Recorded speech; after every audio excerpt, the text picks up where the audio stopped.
ఆర్థికంగా దెబ్బతిని ఉన్నాము.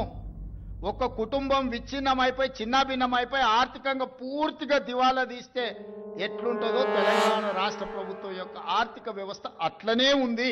రాష్ట్రం ఆర్థికంగా బాగా లేదు, అప్పు పుడతలేదు, అనా పైసా ఎవడు ఇస్తలేడు. ఎవరినైనా కలవడానికి పోతే బ్యాంకర్లు దొంగలను చూసినట్టు చూస్తున్నారు తెలంగాణ రాష్ట్ర ప్రతినిధులను. ఎవడు ఢిల్లీకి పోతే అపాయింట్మెంట్ కూడా ఇస్తలేడు, వీడు వస్తే చెప్పులు కూడా ఎత్తుకుపోతాడేమో అన్నట్టుగా ఆ పరిస్థితి ఉంది దేశం ముందల. అప్పు పుడితే నేను కూడా ఏదో ఒకటి చేసి తెచ్చిచ్చేటోను, అప్పు పుట్టట్లేదు. ఎవడు బజార్లో నమ్మడం లేదు. స్వీయ నియంత్రణనే దీనికి పరిష్కారము. ఉన్నంతలో గౌరవంగా సంసారాన్ని నడిపితే బజార్లో ఎవడైనా నమ్ముతాడు.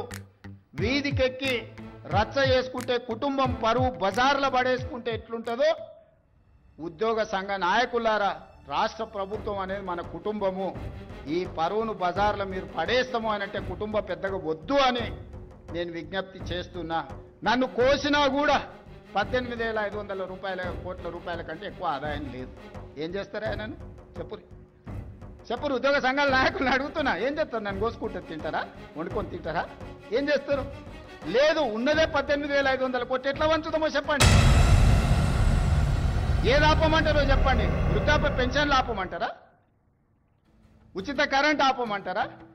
షాదీ ముబారక్ ఆపమంటారా? ఏ ఆపమంటారో చెప్పండి. ఏది ఆపుతారో ప్రజలకు చెప్పండి. అయ్యా మీది ఆపేసి మేము బోనసులు తీసుకుంటాం, మేము జీతాలు పెంచుకుంటాం, మేము అన్ని మేము దినంగా మిగిలితేనే మీకు ఇస్తాం రైతు ప్రజలకు చెప్తా అంటే చెప్పండి. బహిరంగ సభ ఏర్పాటు చేద్దాం, 10 లక్షల మందిని చేస్తాం. ఉద్యోగ సంఘాల నాయకులు మాట్లాడండి. మేము ఈ చిట్టి ఇచ్చిన ముఖ్యమంత్రికి దీని ప్రకారం పరిపాలన జరుగుతుందనేది